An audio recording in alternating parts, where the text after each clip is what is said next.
I'm Rip Esselstyn, and you're listening to the Plant Strong podcast.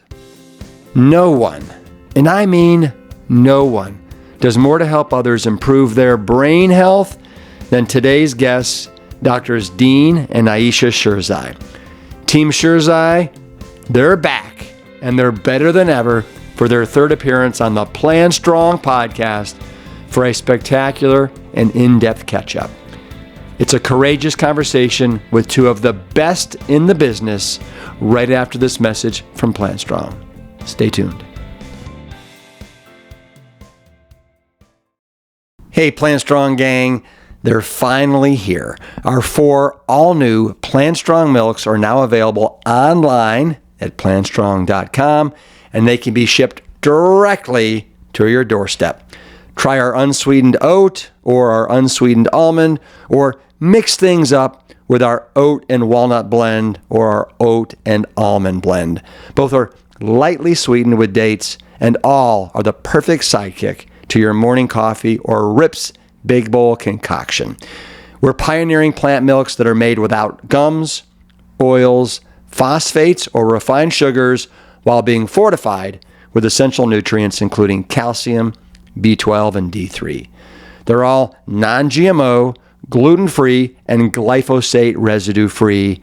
Head on over to plantstrong.com and check them out. And while you're there, pick up some pancake and waffle mix. These insanely popular time savers are back in stock. Yeah!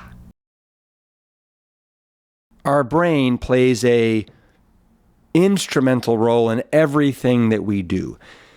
It not only informs our cognitive function, but also our moods, behaviors, personality, how we view the world, how we react and respond to that world around us, how we receive and send messages. Everything is influenced by our brain, so naturally, we should want to know as much as we can about the brain as possible. Thank goodness for the Sherzais. Doctors Dean and Ayesha, neurologists, researchers, and public health advocates. Together, they are a force field in the study of the brain, but also have a unique capacity to share their knowledge at a level that is not just educational, but also approachable, I'd say even entertaining. Today, we talk about the latest research on brain health and Alzheimer's, their involvement in the Netflix documentary, You Are What You Eat, menopause and hormone replacement considerations for women, 3 key vascular factors for brain health, and why you must always follow the science when making claims and recommendations. It's entertaining, it's informative, it's Team Sherzai, the Brain Docs.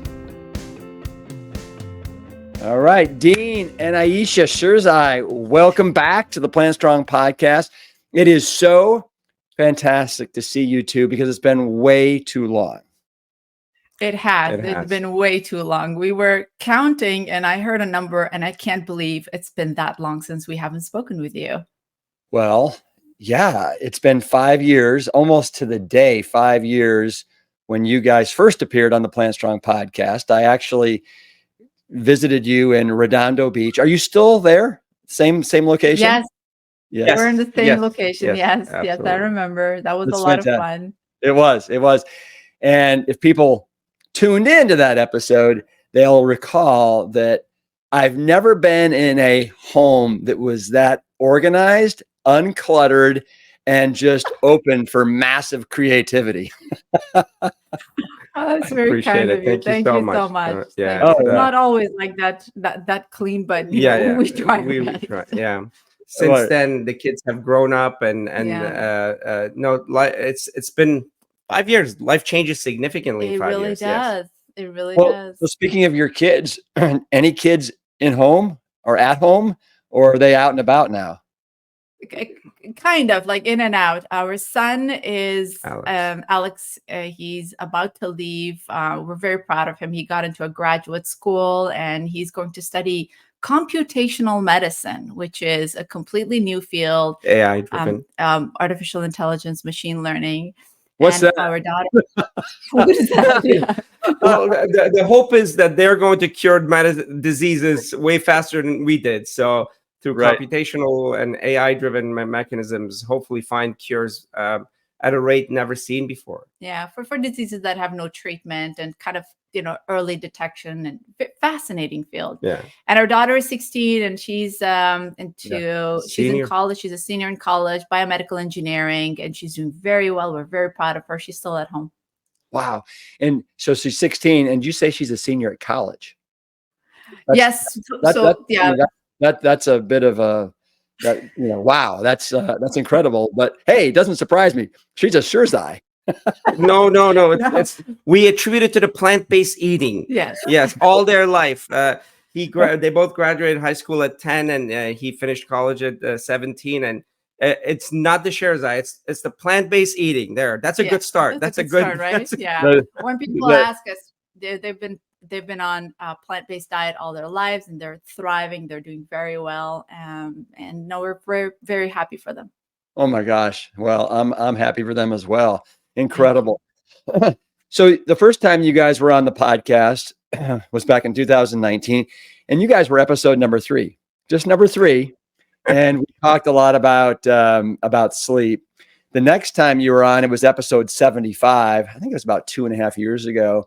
And we talked all about the 30-day Alzheimer's solution, your second book that came out. And that was fantastic. But I want to I want to revisit with you guys. So much has happened since then. And just kind of a nice touch base. Of sorts. So I'd love to find out, so what's new with you guys? Are you still with Loma Linda? Is that no more, or what's going on there? Yeah, we are not seeing patients in the hospitals anymore. We are still affiliated with these universities, CDU, Loma Linda, and UCLA, and the affiliations are growing, but hopefully the responsibilities, except for teaching, is reducing. We're doing research, continuing to do research, meaningful research at the population level, seeing what sticks. It's not just a matter of fact that broccoli works, but how do you implement lifestyle in populations, in different populations, in a way that's not contrived and that's not forced, that is part of their flow of their existence. Without that, it's one program after another program that comes and goes. So we're working on multiple communities. We are proud that we won the National Academy of Medicine Award for our work in the African American churches and in other communities.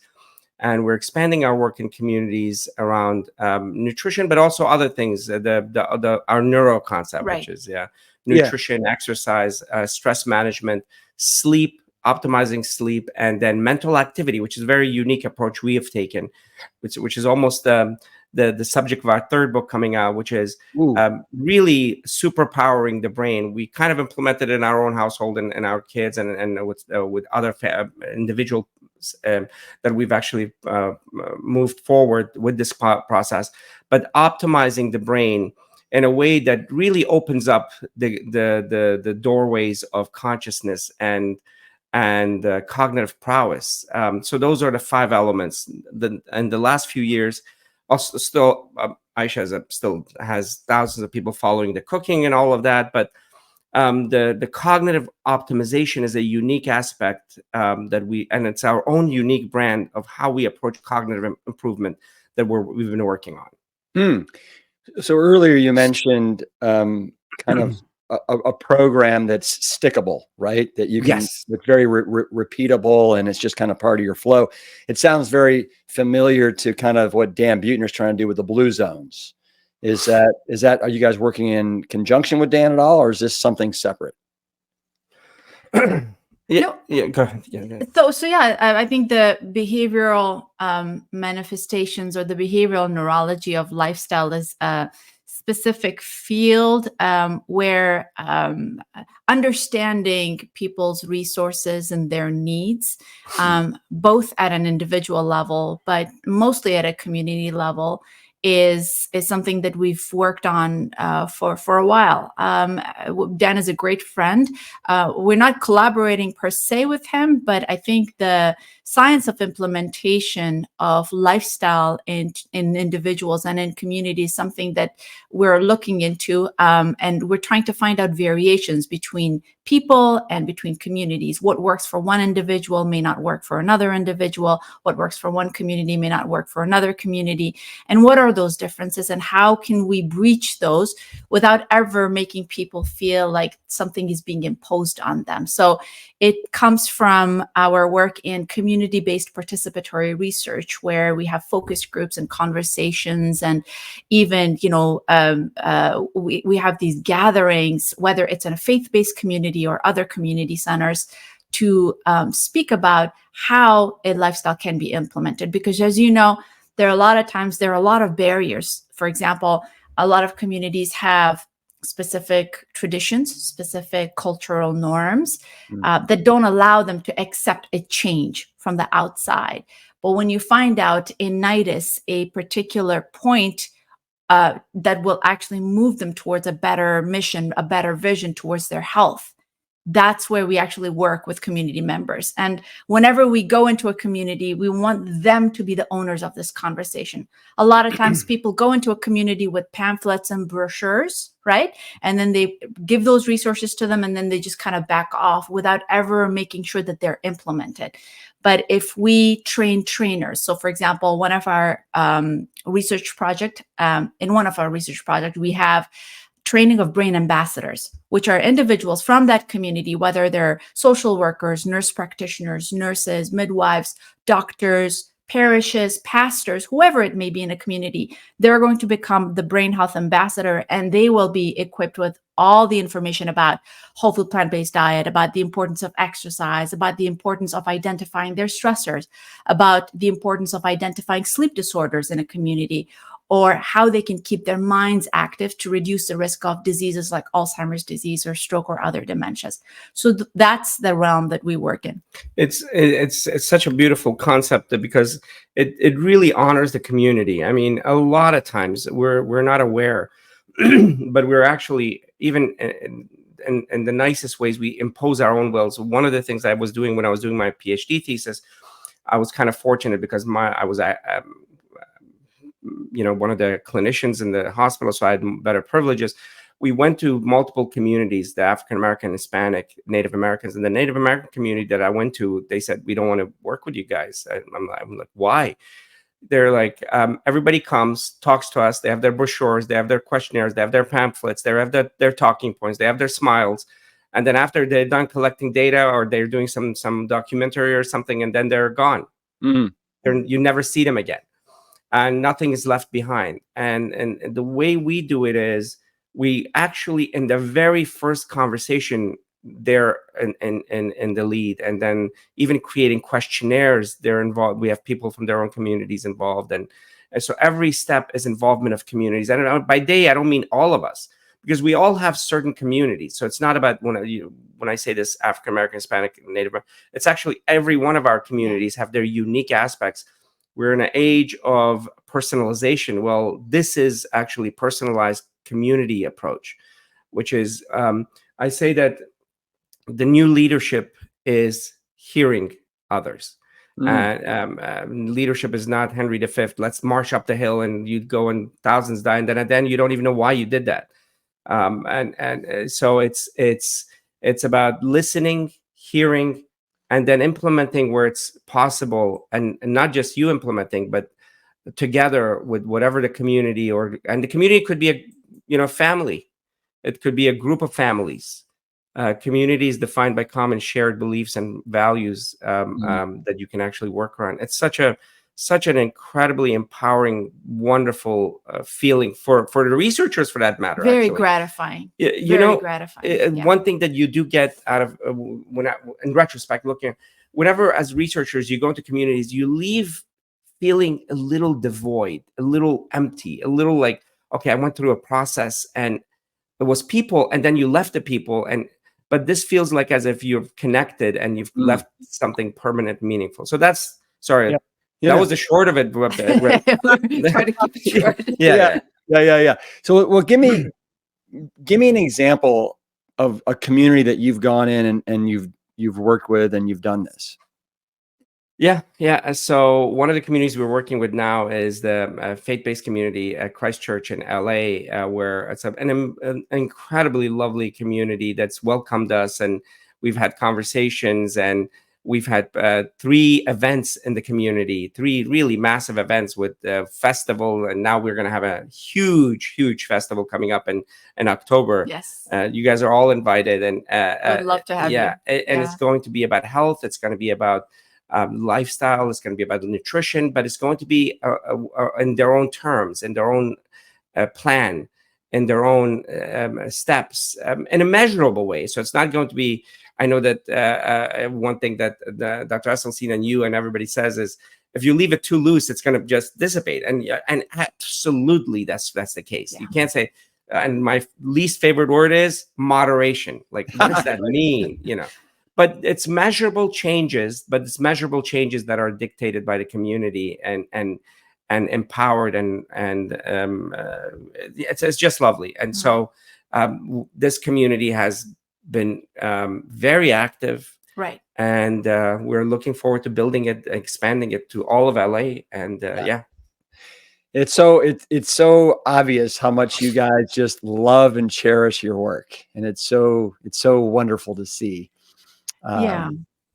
You guys. Yeah, no, we feel privileged because, I think all of us want to spend most of our time doing something that we absolutely love, right? And that's the ultimate goal. I don't want to do things that I don't like. So we feel very, very lucky that we've come to a point in our life where almost everything that we're doing is just connected to that deep meaning and the reason why we get up out of bed and move forward. And at such a young age. It's just remarkable. So young. It's true. But you guys, I mean, it's funny. Like when I came out to have you on the podcast in 2019, as far as I know, you guys didn't have a podcast. I mean, you guys got a podcast going on now, right? Called the Brain Health Revolution podcast.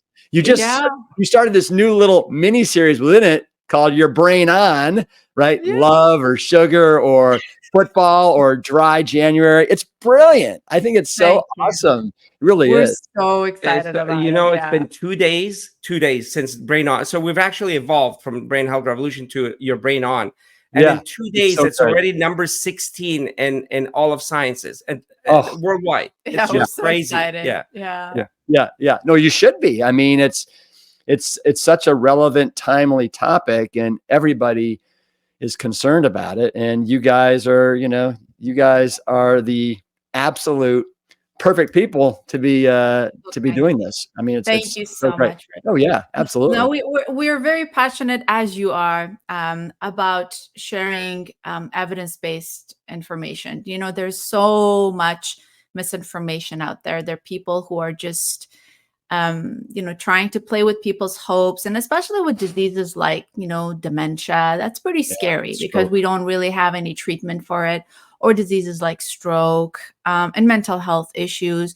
You see people just, selling their vitamin concoctions and kind of focusing in on things that have they don't even have any scientific validity. So we wanted to kind of, present this information in a fun way so people have access to all these brilliant minds who are actually doing the work behind the scene, but they probably don't have an Instagram account or a Facebook account, all these amazing people who are, doing wonders in the community, in the field of science. So that was the goal, to kind of bring them to the front and people to know that there's a lot of great work that is being done, guys. And this is coming from our heart. So we are very honorary people. If we don't like something, we don't acknowledge it. In the plant-based world, I think there is nobody that's better than your family. I mean, we love you guys from the time we met Essie to your mom, and which is a dynamo. I mean, my goodness, amazing. And Jane and you guys really. There's a thing that I quote often, Stephen Covey's, It's a book, Speed of Trust, and in every relationship, it's about trusting people's integrity and capacity. Yeah. So if they have a lot of capacity but no integrity, run away from that person. That's a slick person that's going to get everybody in trouble. And if they have a lot of integrity, no capacity, well, that's a great friend to have a party with. But you're not going to change the world. But to find people that have capacity and integrity like you guys, and I anybody who knows me, I don't give compliments away like this.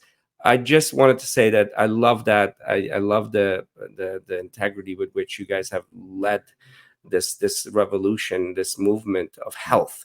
So that's why we're connected. We love you guys, basically. So that's what we wanted to say. Yeah, that's well, we love you guys. On the day of love. On the day the day after. Well, the day after love. What's also remarkable to me is like I was checking out your Instagram channel, right? The Brain Docs, and you got over 700,000 followers now. The last I looked, you had like 50, 60. Like, when did that all happen?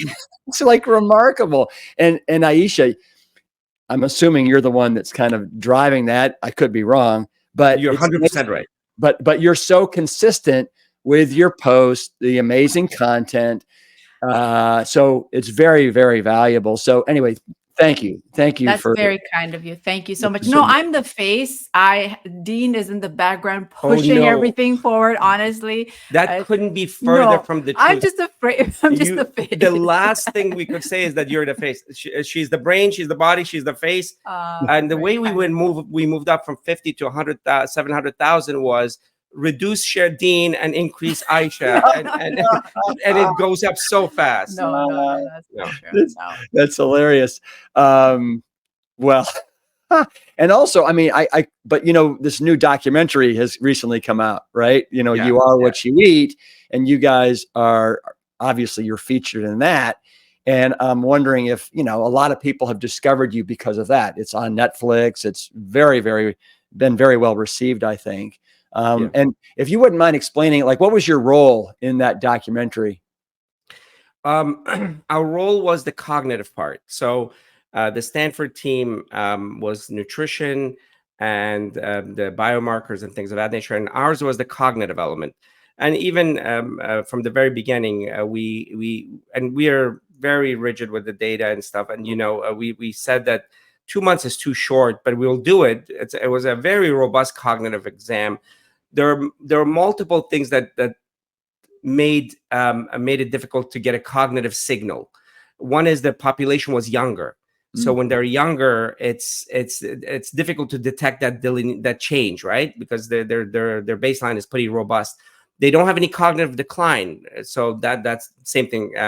And then the second thing was the sample was small. It was 40 something people, and so that makes it a little difficult. And the timeline. So the three things usually you look at in a study to make it robust is size, the length, and the tool of investigation. The tool of investigation was good, but the length and the time was very short. But it was a good baseline to get, because we'll follow these people over time in the future and see how they do.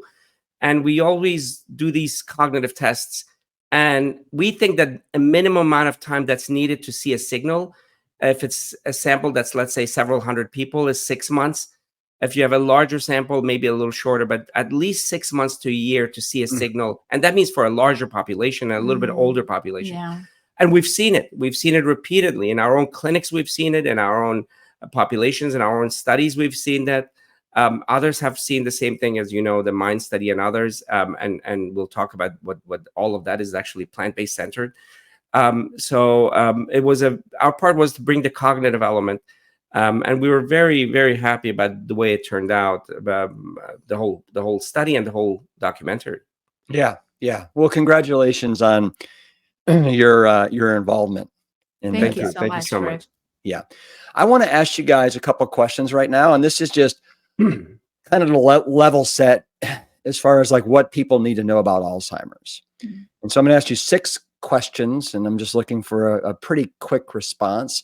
But like, how many cases are there right now in the United States that you're aware of? Nearly 7 million cases of Alzheimer's are at this point. Okay. And what % are male and what % are female? About 2/3 of cases of Alzheimer's disease are women. So it's mostly women. And do you know why that is?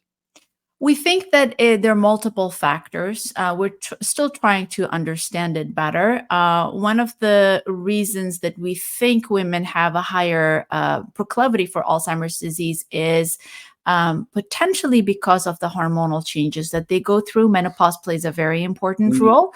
But also, one of the hypotheses is that, and I'll keep it brief, is that, the women that are in this generation who are in their 70s and 80s, back when they were younger, they probably did not really meet the need for challenging their brains or being cognitively active as much as men were.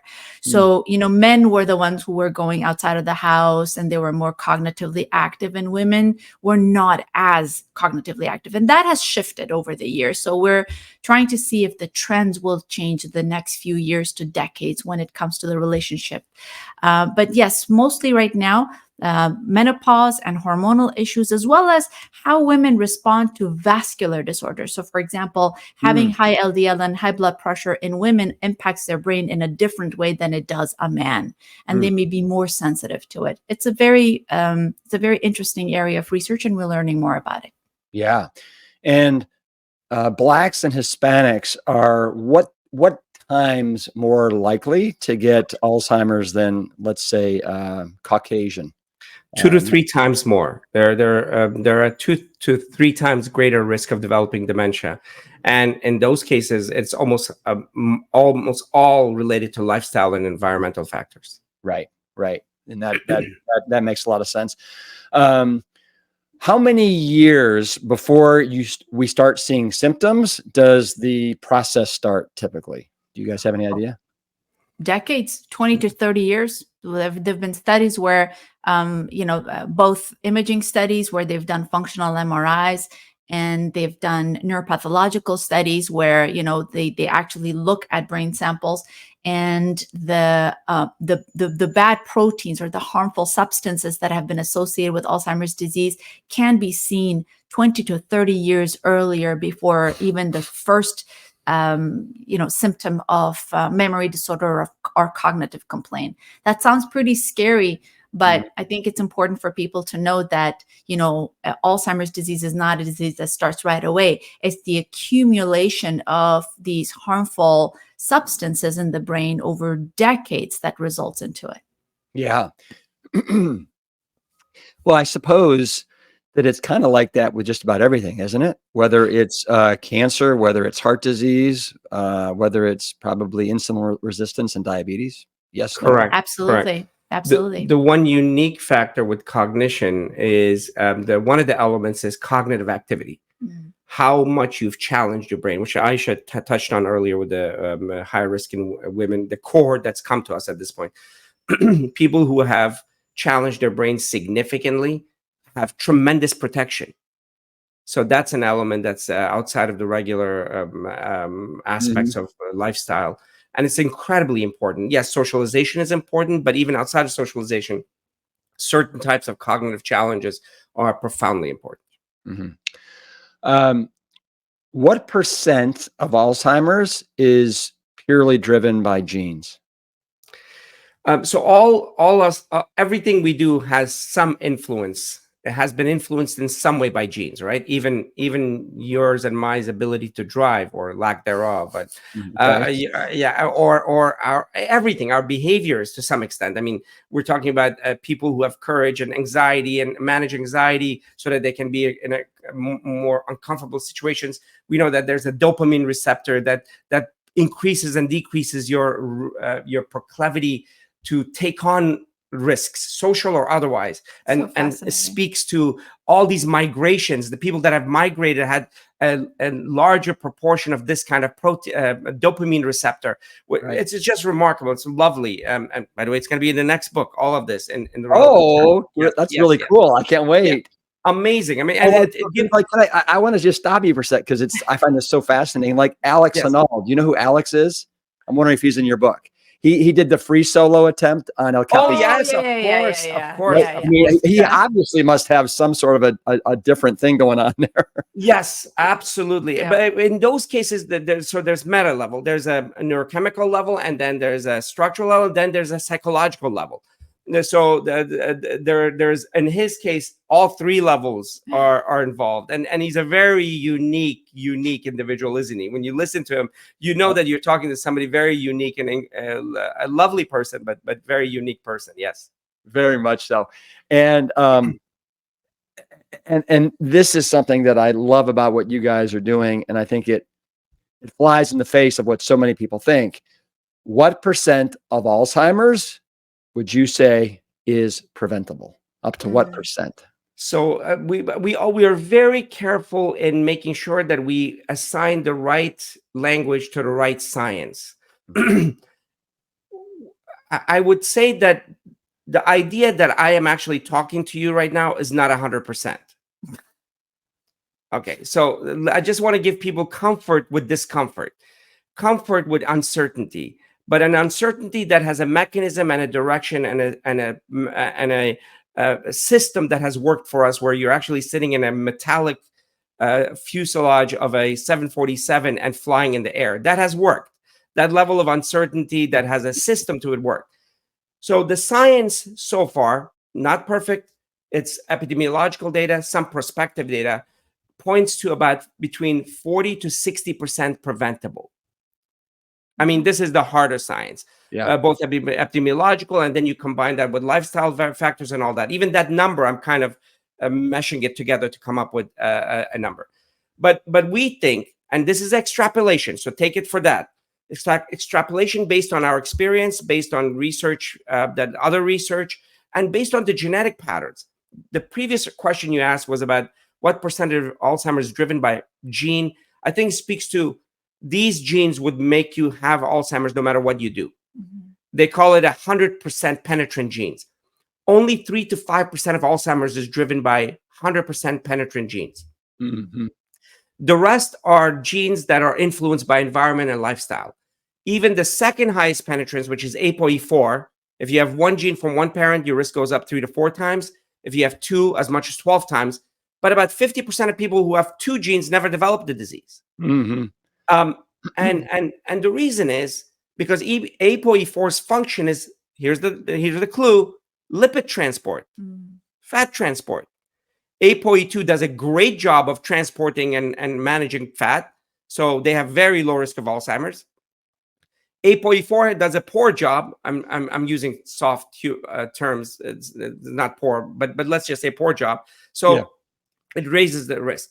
So I always bring up this joke for the millionth time, which ages me. Red Skelton said, "Doc, it hurts when I do this. Don't do that." So if I have a gene that is defective in lipid transport, be more aware of your lipids and fats. But I'd say be aware of your fats. Everybody should be aware of your saturated fats, specifically saturated. So given that 3 to 5% is driven by genes that are 100% penetrant, we're saying that if somebody lived an absolute optimal life, and there's nobody that's going to do that, but let's say that they do from childhood on, they would reduce their risk by 90%. Alan Goldhammer might. Oh yes. Wow. Okay. So that's okay. That's really incredible. What, in your opinion, Ayesha and Dean, and maybe it's the same answer, what do you think is the most remarkable organ in the human body? Oh, you're going to get us in fights with our cardiologist friends, aren't you? Yeah, we were just talking to Columbus Batiste. Oh, He's a good yes. friend. And he's like, come on. In the podcast, we kind of got like into a back and forth of which organ is better in a fun way. I love him. He's awesome. Yeah. I think, with respect to all the other organs, of course, the body works in concept, but I think it's the brain. I mean, because you can replace most of the other organs, but you can't replace the brain. I mean, the minute you replace the brain, you replace the person. It's us, it's you, it's your emotions, it's your history, it's your story. So it is a remarkable My answer organ. to Columbus was the very thing you used to make that argument about the heart came from your brain. Is it, to the best of your ability, has there ever been a brain transplant? I would imagine not, but No. okay. I mean, if you change somebody's heart, it's the same person. But if you change somebody's brain, it's the new person, right? It's the new brain. Yeah. Yeah. Okay. Hey, we're moving faster with technology, just trying to We keep up. are. We sure are. Definitely. It is Yeah. just amazing. The ability to communicate with whales. I heard this and I have to Did you hear that? I have to validate this because I'm incredulous about things I hear. I just heard it. I'm kind of uncomfortable bringing it up without validating it. But our ability to read people's brains is there now with these intrasurgical EEGs, and then somebody thinks of something after multiple patterns, AI detects the pattern, and then they think of something, and then the machine says, "This is what you thought." So we're there. We've done that. We've seen the Really? That's okay. Wow. Yeah. It's just remarkable. And our ability to connect the brain to tools, which is actually the Neuralink, Elon's Neuralink, are there. We're within the next few years, paralyzed people will be walking, hopefully, by connecting the motor cortex right to the spinal cord, or even further, more distally, to make the muscles move incredibly fast. So that's going. But as we're at a precipice that we've never been at this speed, and we can't even predict where we're going. And for brain science, it's incredibly exciting. Imagine being able to, and this scares some people, and it should give us some pause and be circumspect. We shouldn't be either binary one way or the other, because it's coming. It's the ability to expand memory, ability to expand our ability to think faster, ability to process things faster, ability to see more. What is the shrimp that Alex always brings up? This one shrimp that has 70,000 color perception. The range is 70,000 times more than humans per se, I think. Color perception? Color perception. Of their eyes, yeah. Imagine being able to see that. Now I'm getting a little past 50 and I have to squint to see the TV. I'm like, oh my goodness. Forget about the 70,000 color spectrum. Let me see the Stuber ball properly. Yeah. Well, so but you started that whole thought process by saying something about whales, didn't you? Yeah. I kind of pulled back because I have to validate it, but supposedly they were able to understand, whether it was whale or another animal, the pattern of communication, and they were all able to communicate back and forth. I will validate it, but it's just a remarkable piece of data or time in history we're in, where our horizon are expanding at a rate that's never been seen before. Yeah. Well, you mentioned Elon Musk and Neuralink. Have you guys read or listened to his book at all? We haven't. No, I have not read his book yet. It's on the list. It's Walter Isaacson who did it. Yeah.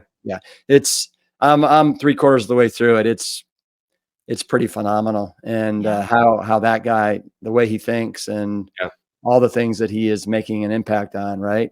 Yeah. It's nuts. It really is. Yeah, I agree. Yeah. I mean,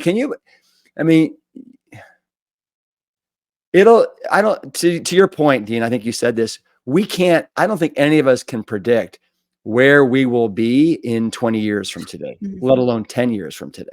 Correct.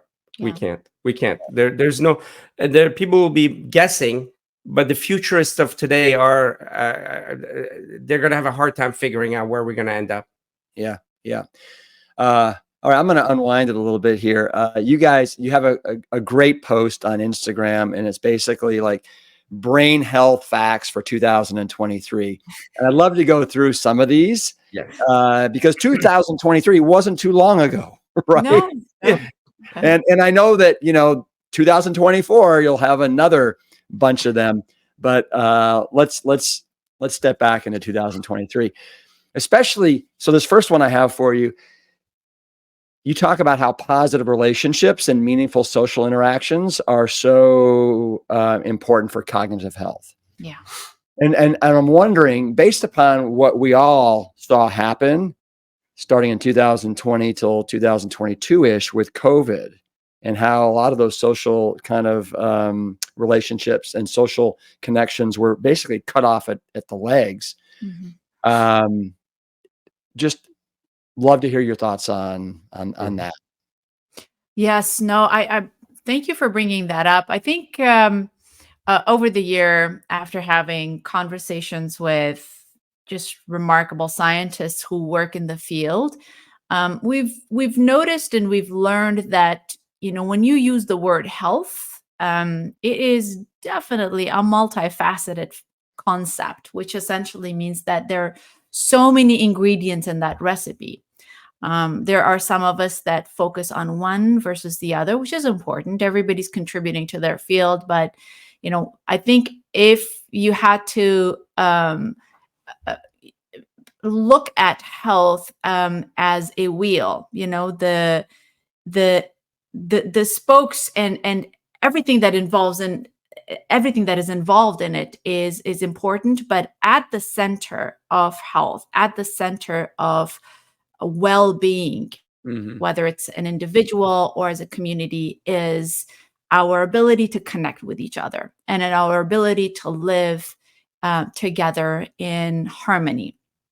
And even for introverts who may not be very comfortable in social environments, having a community that one can rely on and having individuals that are close to us, that communicate with us, that support us is critical, not just for health, but also for longevity, for the health of that particular community, and for the world at large. And whether it was the cohort study that came from Harvard that looked at individuals and their relationships for how long was that? I just don't want to put 80 years. For 80 years. And they found out that the number one factor that resulted in longer life, but longer positive life with positive outcomes, was relationships. How people actually related themselves to others, and whether they had a partner, not necessarily in marriage, but having a core group of people that took care of them. So we could call that Moai, we could call it a tribe, we could call it family, we could call it friends, whatever. Chosen family, whatever that is. I think that's critical. And I think it makes sense because when people have strong relationships and a strong community, that brings so many different things. It makes specific habits easy because it becomes a culture. So whether it's eating, whether it's walking, whether it's going to sleep at the same time and waking up at the same time, whether it's challenging your cognition by conversations, by challenging each other. Even I say arguments are also great cognitive activity. If you don't agree with someone, that's fine. But as long as you are able to speak about it, and as long as you are pushed to think about it, as long as you're pushed to. Are you trying to tell me something? Are we up for something? No, it came from you. Yeah. Dean always tells the kids, like, we don't have to agree, but we should never be quiet. We should always come together and have a very civilized argument and try to learn. So when it comes from the realm of neuroscience, that essentially means growth. That means connections between neurons. That means improving neuroplasticity. That essentially means opening one's mind for newer thoughts and new behaviors and new challenges. And definitely that results in longevity. Definitely that results in better human health.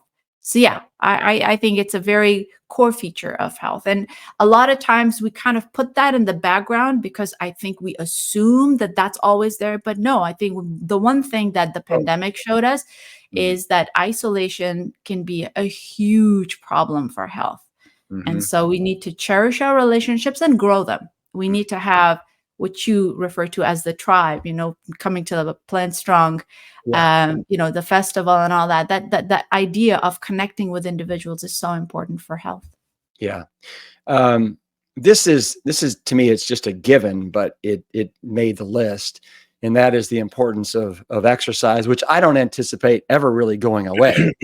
But want to speak about exercise? Yeah, I personally do because I have you to thank for my injuries. So you're bringing that up. I'm bringing it up. Yes, I'm bringing it. Get ready.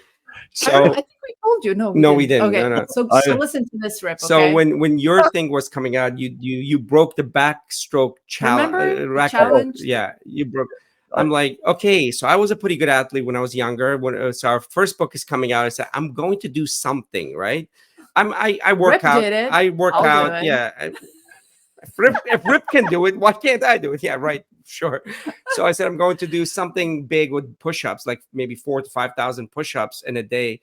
And I started, and I'm a little fanatical about these things. Once I take on something, I overdo it with and not with safety and stretching and all that.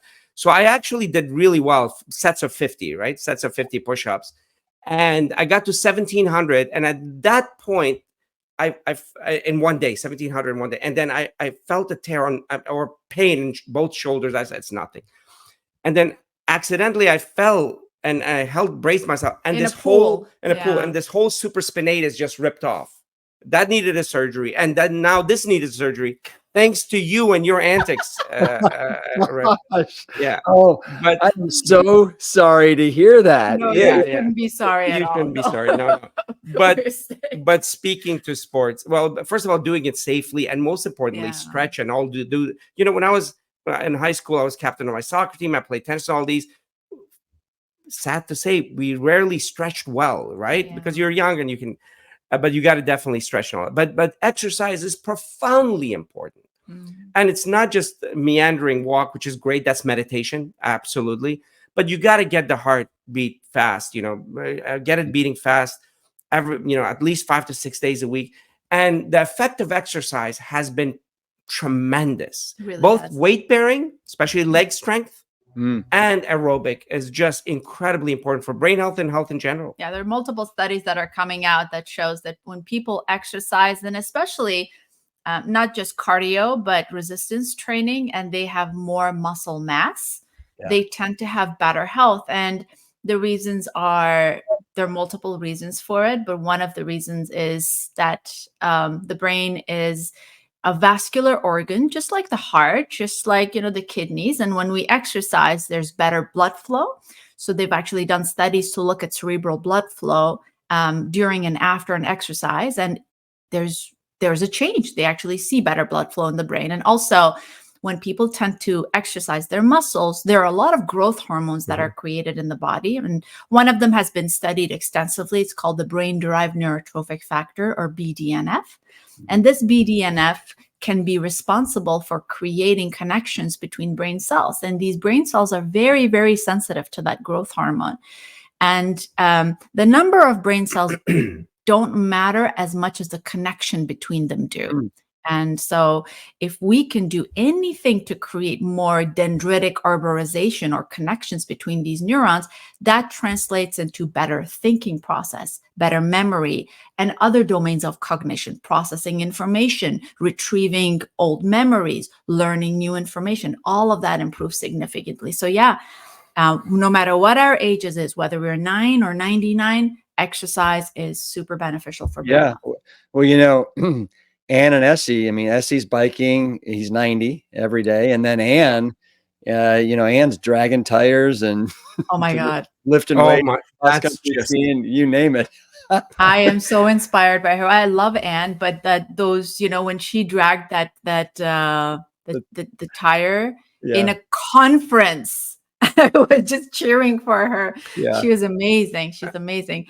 the story that we have is when we Yeah. came to Essie's to your home, to his, and In we were, Ohio. we Yeah. were staying at their home, and on the way from the talk to home, I was sitting in front talking to him, and he kept asking questions, and that's a sign of incredible human being.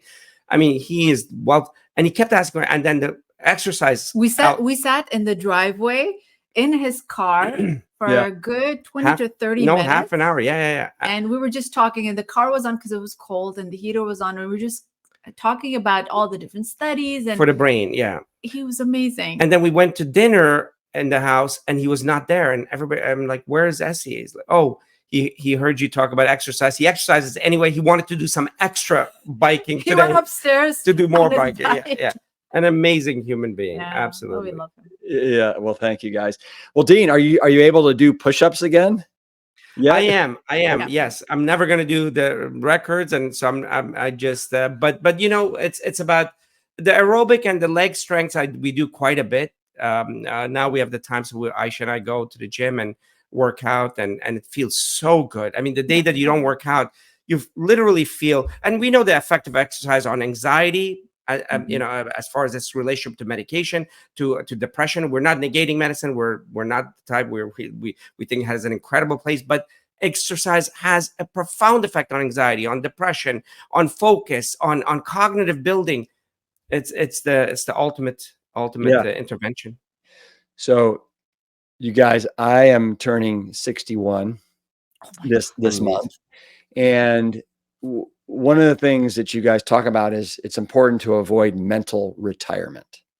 Yes. And how many people they retire and they're not engaging their brains as much. Maybe they've relegated themselves to the lazy boy recliner, watching TV. Hey, I'm retiring and I'm going to, this is my chance to take it easy.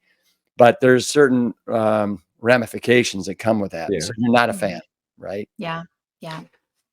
I can't see you the type of person who would just sit on a lazy boy with your, I cannot, that I can't picture you like that at all. Yeah. But no, you're absolutely right. I think it's this, this picture that we have in our head that, I'm going to retire from my job and that's it. I'm going to wake up whenever I want to and sleep whenever I want to and watch TV, and that strenuous or that complexity that people were used to in their jobs, even if they didn't like it, that is so crucial for keeping the mind sharp. And when people lose that and don't replace it with something as complex and challenging, in studies, they've seen the steepest decline in cognitive scores. So they do neuropsychological testing before and after when somebody has a job that is complex and challenging. And then after retirement, when they don't do it, it's quite obvious how much reserve they lose. Yeah. And it's very scary. And it's become an epidemic because now people, they're used to retiring at an early age. They get their pension and everything right. And then that's it. They don't really do much. And they think that by just, and especially for women, because I'm really, really passionate about women's health, they think by just, there's nothing wrong with it. By gardening or by taking care of the kitchen and by just kind of like tinkering around the house, that should be more than enough. I see a lot of my patients and my community members say, well, I'm on my feet all day long and I'm pretty busy. And then when you basically sit down and break it down for them, it's, feeding the dogs, washing the dishes, doing some laundry, maybe engaging in some gardening, maybe going out for a walk or shopping or for a movie. That's not enough. And especially for someone like, for example, if someone was an accountant in a bank, right? And all they did was math and books and things of that nature, and then not replacing that in real life, that could be a problem. It's you said it beautifully. I mean, this is the time you take on hobbies that you always wanted to. Yeah. Musical instrument, dancing, new language, travel, writing, volunteering, running a new business, things that you always wanted to, that pushes you. We did a meta-analysis in 2018. We were directors of brain health at Cedars.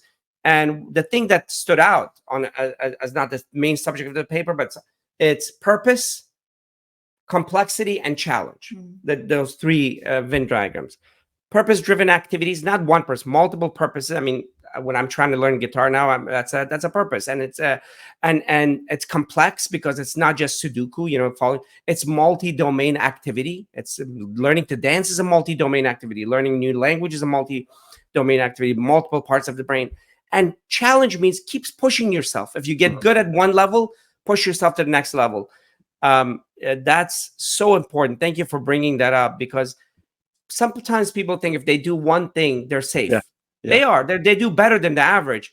But if you do multiple, it is such protection.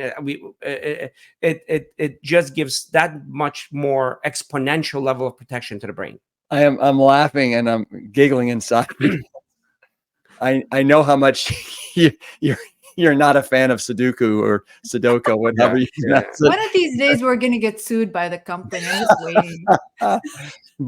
But here's the other thing, and I want you to know that I use your names at least once a week, especially with people that I'm with that know you and love you as much as I do, like Adam Sudd and John Mackey and Oh yeah, we love my Adam. family. He's a And let me brother. tell you why.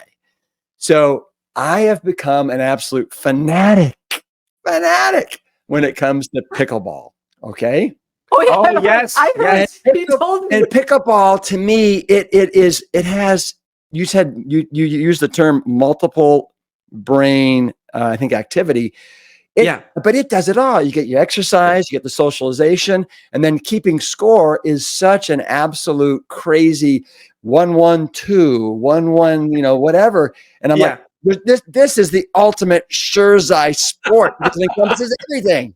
It's so funny you bring that That's up. so funny. Everybody's telling me about pickleball. I'm like, no, this is, Yeah, he's been like, tennis is, but now I'm changing my mind. It must have something intrinsic that's accessible and fun Yes. and complex, and that's so it's just taking over the whole world. It's just Yeah. crazy.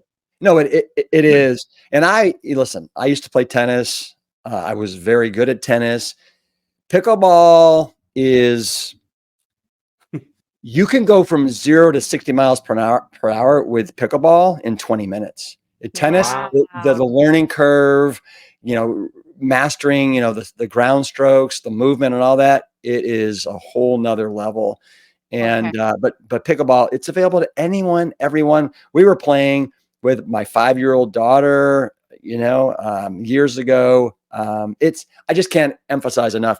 It is such an amazing sport. And then and how good you can get never ends. I mean, it's I just love that. it's like Amazing. chess Okay. or something like that. We're doing this. We're Come doing it. on. So Do you're it. Yeah. that was an indirect challenge to us. We take the Good. challenge. We take the I love conflict. it. I love Yes. it. I love it. I love So, this. Ayesha, you talked earlier about women more likely to get Alzheimer's, like 2/3 more likely.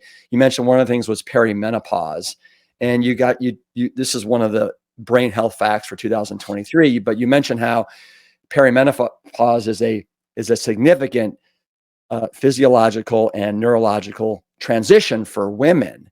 Yeah. So, what is it about it that is so rough?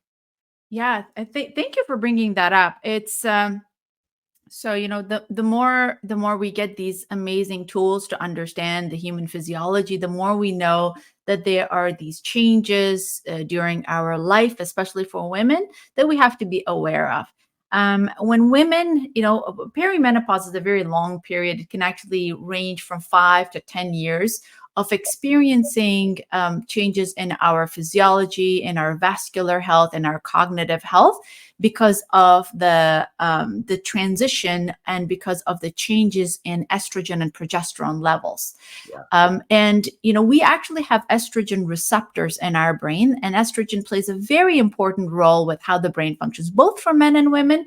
But for women, because of their reproductive changes and physiology, we go through these massive changes. So it can range from different ages for women, but usually 30s and 40s is the time range when most women experience these changes. And it is a critical time for women to understand that they have to be aware of their lifestyle. So eating a healthy diet, mostly plants. If they can't do a plant-exclusive diet, we've actually known that people's proclivity for having high cholesterol changes because there's a very close relationship with how cholesterol, and specifically LDL, damages the internal linings of the artery with estrogen. So estrogen actually affects our LDL receptors and how cholesterol in general is metabolized in our body. We know that our body needs certain amounts of anti-inflammatory, antioxidants to fight off oxidation and inflammation in the body. So making sure we eat a lot of greens, fruits, vegetables, whole grains, nuts and seeds, and making sure that we reduce saturated fats as much as possible is critical. We have to make sure that we exercise, because exercise is so important for brain health and for general muscle health. We even have estrogen receptors in our bones and in our muscles. So these ache aches and pains that women tend to feel during perimenopause and menopause can actually be improved with exercise and eating better.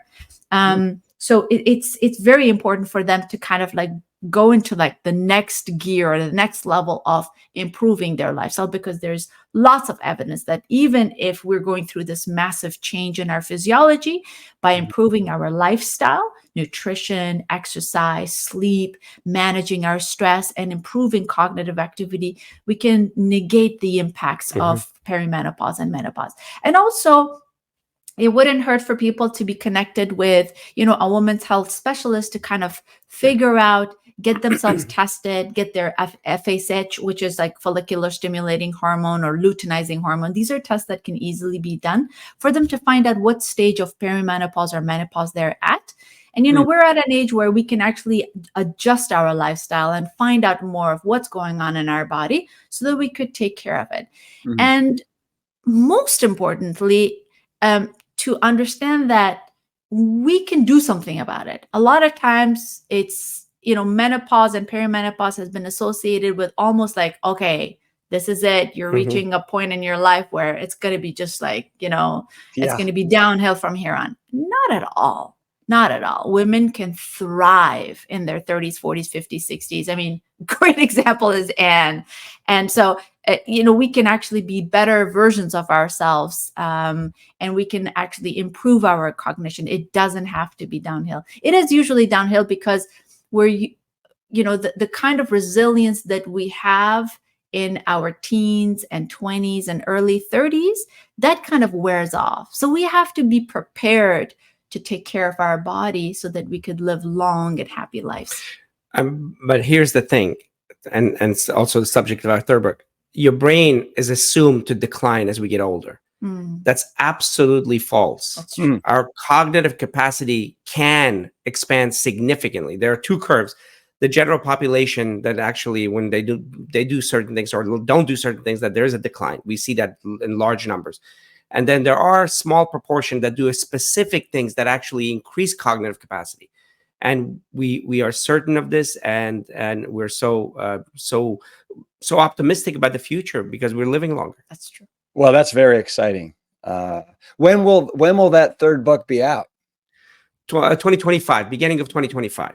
All right. Well, we're going to have you back on the podcast then. I can't wait for that. Thank you.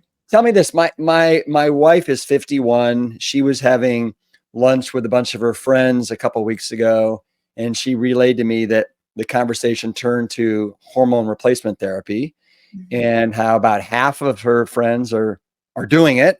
And the other half are like, God, no, I would have no interest in that. And I'm just wondering if you guys have any thoughts on HRT. Yes. So we're learning a lot about it. So just to kind of give a brief history, HRT or hormone replacement therapy was the norm, saying that if you're going through menopause and you need it. But then this massive study came out in 2013, I believe, a little earlier than that, the Women's Health Initiative, which showed that when people take hormone replacement therapy, they could be at a higher risk for having other health problems, and that it didn't really make a difference for memory and cognition or other health outcomes. But since then, there's been a lot of other studies, and the big answer is it depends, right? So it depends on multiple different factors. There are some people that might benefit from it, and there are some people that may not benefit from it, and they may get harmed. So understanding what the risk factors are, what the different vascular risk factors or other disease burdens that women may have. So it's a very individualized decision. But the one major thing that we learned from those studies were that starting hormone replacement therapy very late in the game may not be useful at all. For some women, starting it early, say, for example, during the perimenopausal state, might actually provide some relief to their symptoms, to their brain health. And when I say brain health, specifically reducing the risk of Alzheimer's disease or other types of dementia that are associated with menopausal changes. They have been seen. The numbers are small, so we can't really make a very definitive statement. But then coming back to the impact of lifestyle, I think we have more data on the fact that when women take care of themselves as far as their lifestyle is concerned, they can reduce the risk of having these health problems in any case. But again, this is the conversation that women should have with their health providers, understand what their risk factors are, understand what their disease burdens are, and then make a decision with them. Got it. Next thing I want to talk to you about are vitamin supplementation, nootropics, anything that you think in this realm that is beneficial for brain health. That's a great question. So generally speaking, there are some specific micronutrients that are essential for brain health.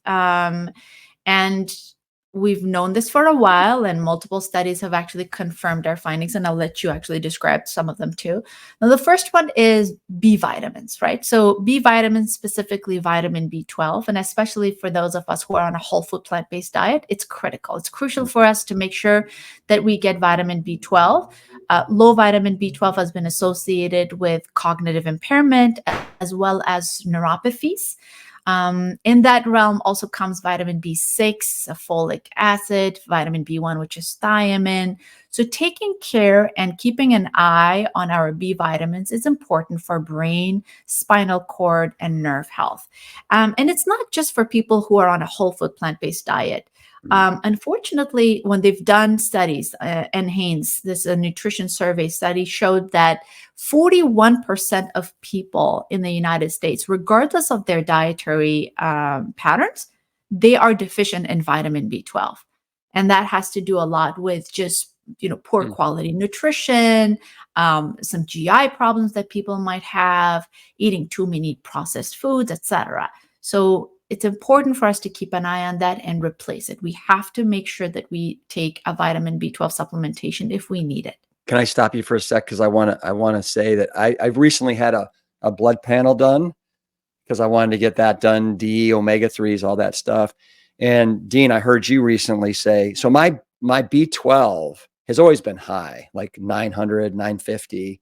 Mm-hmm. And this test, it was 1,395, and they flagged it as being high. But I saw recently you said something like, in B12, I actually would prefer that you be higher rather than lower. Mm-hmm. So anyway, just thought I'd interject. Yeah. So on the upper end, we don't have much data, and it is water soluble. There is not much data that higher levels of B12 is detrimental. We definitely don't want it very, very high because it's going to cause many, many problems, and we have. And much beyond that is extrapolation. Even some of the doctors that are saying that it might increase risk of cancer and this and that. There is minimal data when you have excess amount of things that it might increase risk, but the data is not strong. So being in the 900 to 1,000 is fine. That's fine. Another vitamin that I think that should be addressed is vitamin D. More and more, we're learning the importance of vitamin D and health, and brain health in particular, and nervous system health in particular. It's a strong correlation with MS and other cognitive diseases is important. And there seems to be a large proportion of population that have lower levels of vitamin D, even in places like California where we are. Yeah. So what levels are you shooting for? Above, between above 30 or so is good. Uh-huh. Yeah. So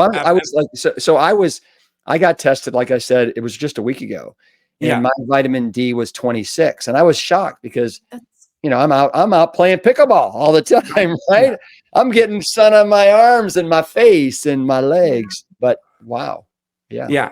And we see that. I mean, to be honest, just for transparency, my own level, I'm in California we live next to the beach and we walk every day. And yet I had low levels of vitamin D, and that was bewildering. So be aware of your vitamin D levels. And for some people, it can be genetic too. Like, for example, I have, my family members have a genetically low vitamin D. So we're just very, very aware of it, and we get it checked every year. So are you both supplementing with D? I have to supplement. Yes. My mom had it. My aunts have it. So, it's important for us to be aware of it. So being aware is first. I hate this wholesale throwing vitamins at people, which is wrong. Yeah. Yeah. But the ones that are worrisome, to the best of our knowledge today, now in 5 years, we might find out some other thing. That's okay. That's not a weakness in science. That's a mechanism that keeps expanding. So we know vitamin B12 is important. We know vitamin D is important. The other thing that's very important is omega-3. We did a meta-analysis, we did two comprehensive reviews, one on omega-3 and the developing brain for children, and omega-3 and the aging brain. And in both the trends, again, we were very cognizant of not overstating things. There wasn't profound data, but the trends showed that vitamin D supplementation seemed to help with children and people in the who are older, especially those who have cognitive decline or having memory issues. And the reason we think that we didn't see it in the middle group is because it's difficult to delineate change, right? But I think it's important. Again, now this part is us extrapolating, but there's plenty of data that shows omega-3 is very important. Okay, well, and the other reason is the one fat that your body needs is the omegas, right? Omega-3 is omega-6. You don't have to worry about omega-6, but omega-3 you do. That's the only thing that you need to worry about. Not like some people that say your brain is made of fat, therefore you need fat. No, just omega-3. If you're going to get it from plants sources, that's fantastic, but make sure that you're getting enough. You can even check levels now. That we were kind of incredulous about checking levels in the past, but we're kind of leaning towards that now. Or take supplementation. I really don't find it problematic when people take supplementation for these three things, especially B12 and omega-3. 57% of your brain is made of, DHA. Yeah. And that's the one fat that your body needs and your body can't produce. So if that's not addressed, we know the consequences. When people have low omega-3 levels, we know the consequences as far as brain health. But isn't sorry, go ahead. No, but isn't the DHA, that's a long chain that needs to be broken down from the ALA, right? The short chain. And so my understanding is that some people genetically, their bodies don't have the enzyme that converts from the ALA to the DHA or the EPA that effectively. And I'm wondering if I'm one of those. And because I say that because that's another thing I got checked was my omega-3s, and I was at 4%. And I got flagged as low for that. And I thought I'd be like up around 8, 9, 10%. Yeah. And so anyway, I was surprised.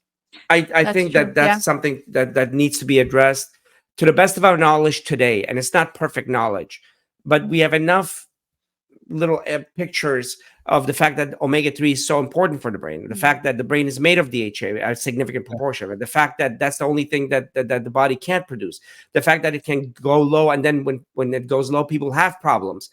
I tell people, don't go fall for the naturalistic fallacy. Yes, we should stay as natural as possible, as clean as possible, plant predominant, all of that stuff.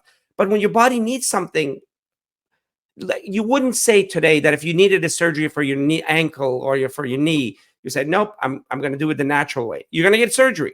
Yeah. And we are there. And I did the public health for an entire country. I created that public health for an entire country in Afghanistan. And the first things we did was fortify iodine in that country when we don't have to worry about that. That's in every food.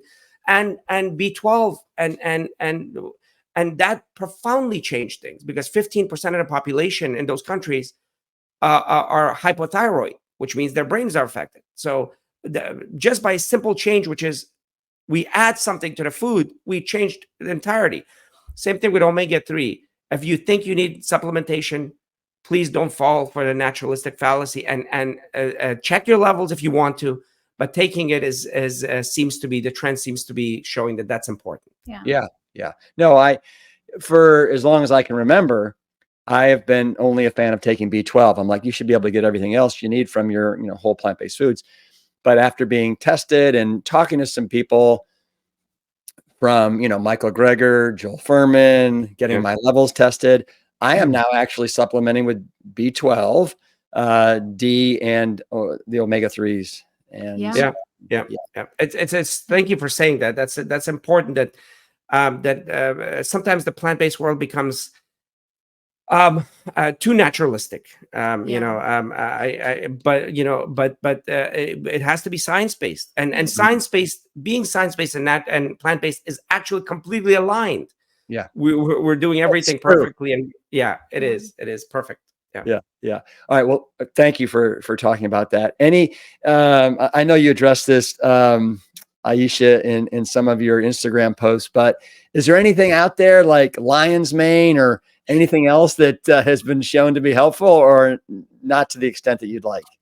Well, thank you for asking that. I was actually going to extend this conversation a little bit more because I think it's very important. In the same vein of making sure that we're aware of these numbers, sometimes it's difficult for the general population to delineate between what is evidence-based and what is not. And unfortunately, there are a lot of individuals who are just selling these nutraceuticals and vitamin concoctions.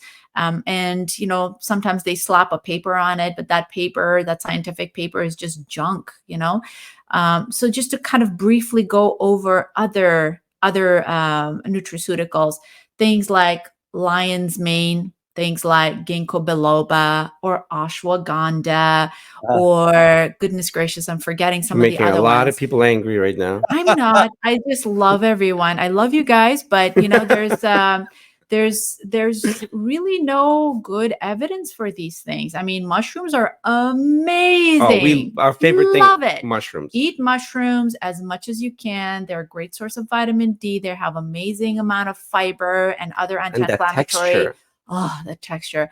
Mushrooms are incredible. They're low calorie, they're high in fiber, but don't spend your money on lion's mane and the promise that it can improve your cognition, because the only study that was done was dismal. It was done on 30 people and they had to eat like insane amounts of lion's mane extract, and the kind of cognitive testing that they did was not validated. So it's not really based on good evidence at all.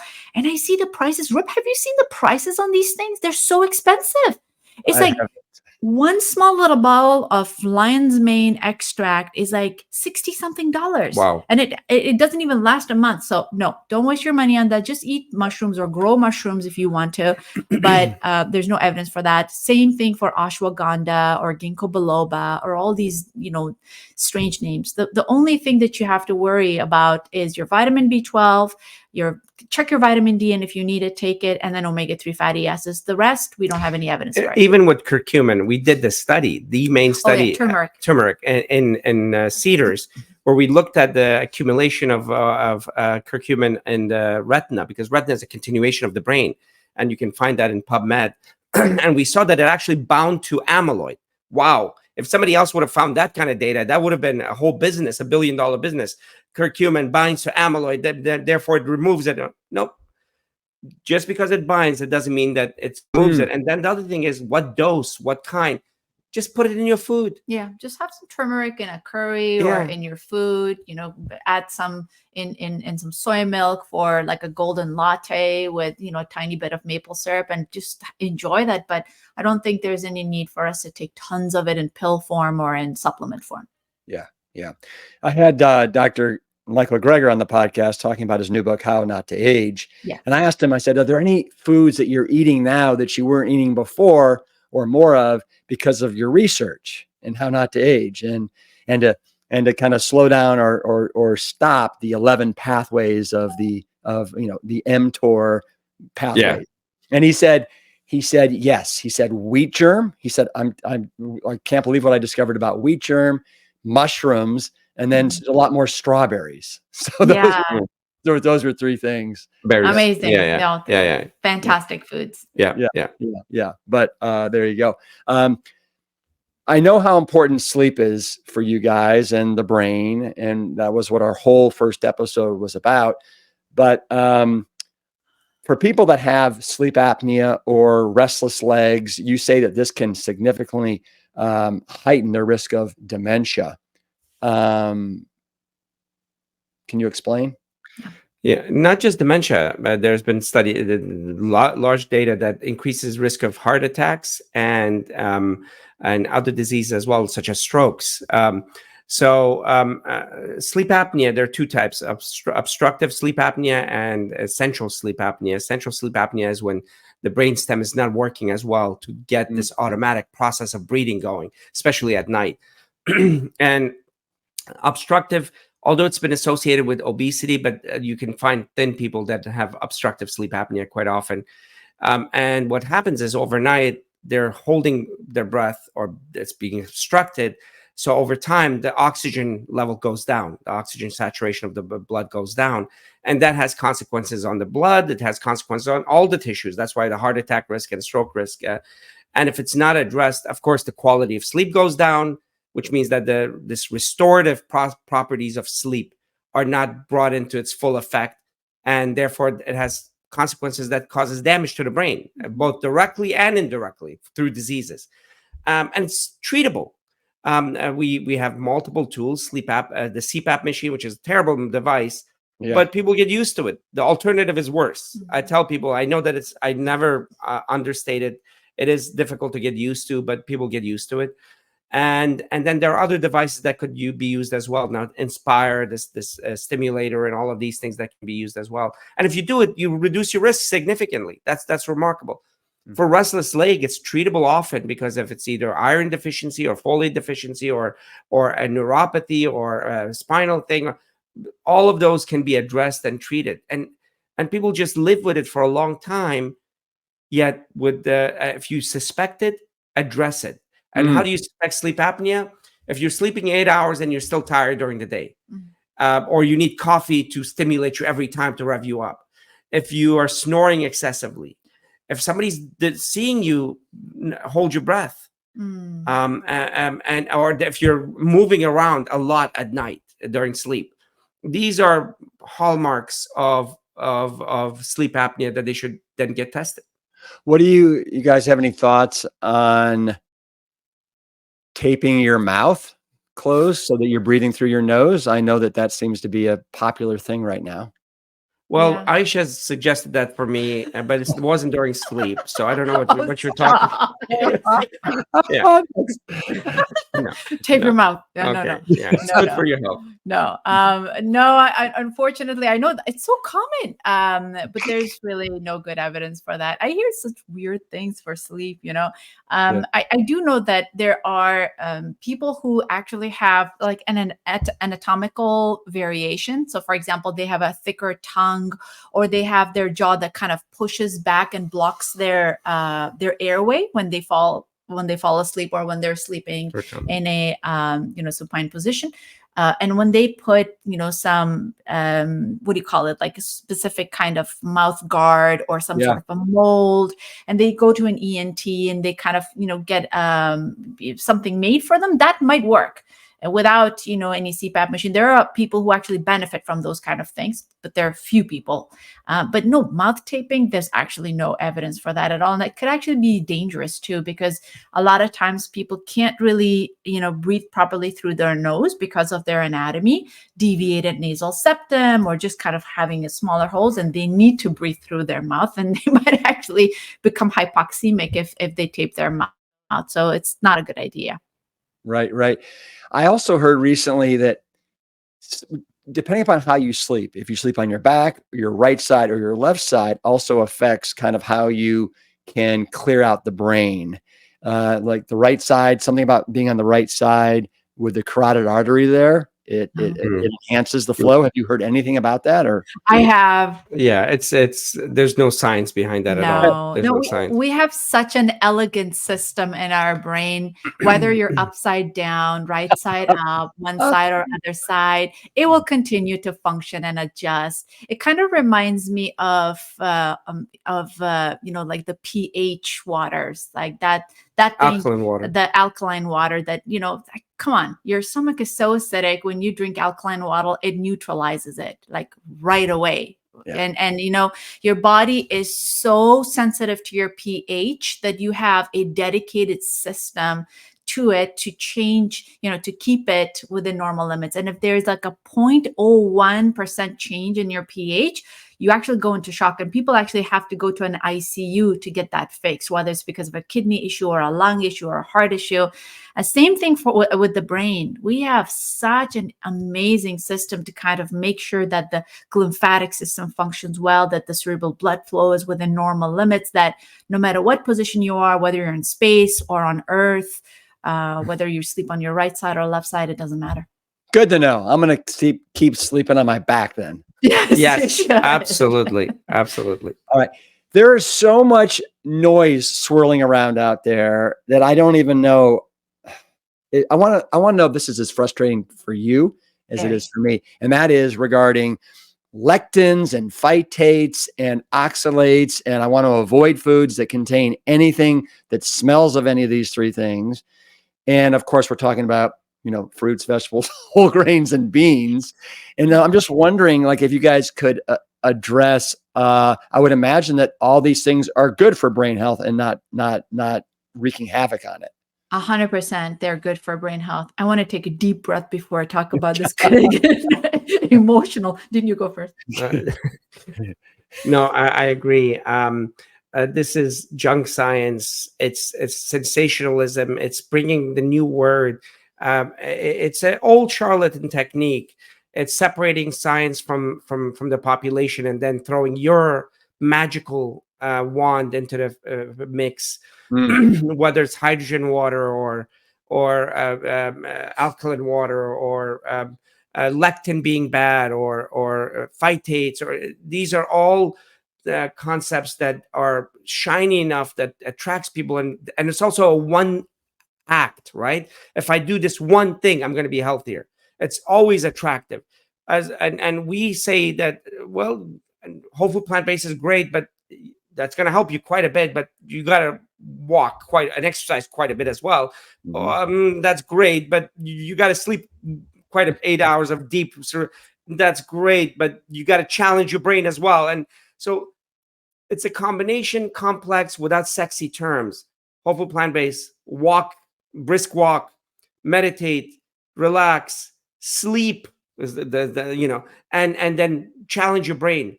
It's not like phytates and ginkgo and lion's mane and lectins being bad for you. And these are term-driven attractions that have been used repeatedly throughout history.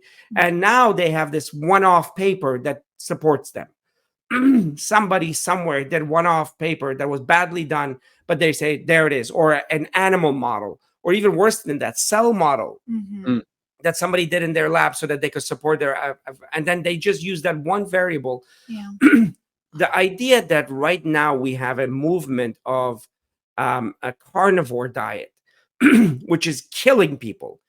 We just got data that we're getting people who have been on carnivore diet with LDLs in the high, near 1,000 level, high hundreds, and they're having cardiac conditions and things of that nature, and yet it's popular. Why? Because it's telling people to do what they want to hear, and it's a very simple thing, not much change from baseline, and around and in the direction they want to do. It's a very difficult time, but I think one of the most important tasks that we all have, even independent of our own areas of work, is fight for a scientific method of coming to truth. Yeah. I think it's a very serious problem that we have, because the public, they look up to individuals with some titles, and it's quite unfortunate that people have an MD or a doctor or a PhD or a master's next to their name and spreading like junk science like this. So it's very difficult for people to who to trust. And a lot of these individuals who are spreading this misinformation have amazing marketing and PR teams. And so kind of making it look as if it's science, and they throw all these, like citations and things of that nature. So it's difficult. But for the general population and your lovely audience who's listening to this, I think it's important for them to kind of remember this. It's not a trick, but it's a tip. I guess it's a tip. If someone is saying something that is completely outlandish, like saying, oh, did you know that greens are killing you, right? Or greens have poison in them. It's very important for you to kind of stop on your track with a good amount of skepticism. Say, this doesn't really make any sense, because so far we've known that greens are really good for you, or lentils are really good for you. So instead of just kind of going with that flow, it's important for us to stop and question, like, hey, Where did you get this information from? Who's saying it? What kind of a trend is this, before kind of falling into that bandwagon? Because a lot of people keep on changing their bandwagon, like Dean said. And in science is not like a person or an organization. It's a mechanism, right? So for example, the way we accept something is, if there is 100 pieces of data and 99 of them point towards one direction, we kind of say, oh, you know what? There's a trend. All of this research is showing us that this is the trend. For example, there's 100, I'm just creating an example. There's 100 pieces of research on eating lentils, okay? 95 of them say lentils improve your LDL, they improve your cardiovascular health, they improve your cognition. We're like, oh, wow, 95 of them say this is good. Okay, this is what we accept. We're going to eat lentils. But then if 5 of them say like lentil causes inflammation, or lentil actually is bad for your gut health, or lentils is actually associated with long-term dementia, we're not really going to go with that. That's the problem.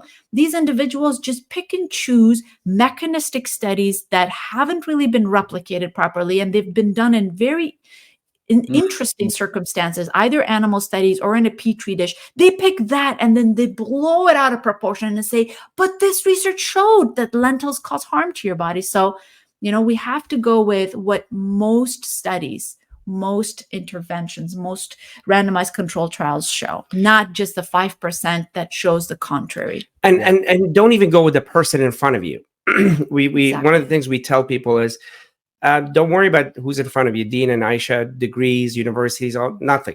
The thing that comes out of my mouth the next moment, is it based on an argument that I'm making? Is it based on a method that makes sense and the data that's robust? That's it. And or am I cherry picking data? And that's critical. I think one of the best things we could do in our school systems, one is, it's great that we're learning algebra and calculus. Well, algebra is necessary, but calculus not. But I think even before that, statistics. I think schools should teach statistics and how to analyze statistics. The other is critical thinking and critical analysis and scientific thinking. And when people are armed with that, when they become cynical and only assess according to data, weight of data, not the person in front of them, how shiny, how confident he is standing there saying that hydrogen water is going to cure you, and then they have like some big name behind them, then we have freed the country from the same fight we keep doing. It's just bewildering. And even in the plant-based world, all of a sudden somebody says something weird, like aluminum is causing Alzheimer's, and a big name, and like, oh no. Yeah. We don't play that. It's name, no name. You're making a claim like that, you better come up with it with data. Yeah. And it's critical that we all actually, and I love the fact that you guys really stick to that kind of concept and not just by appeal to authority. So. Yeah, thanks. Thanks for the lengthy explanation about that. You said keep it short. I forgot. No, it's good. It's good. So next thing I want to talk about is, because I think this is really important for people, the 3 key vascular markers that are essential for optimal brain health. You guys cite them as blood pressure, LDL, and hemoglobin A1C. I want to know, like, what are ideal numbers what should people be like hitting for, striving for with all those 3?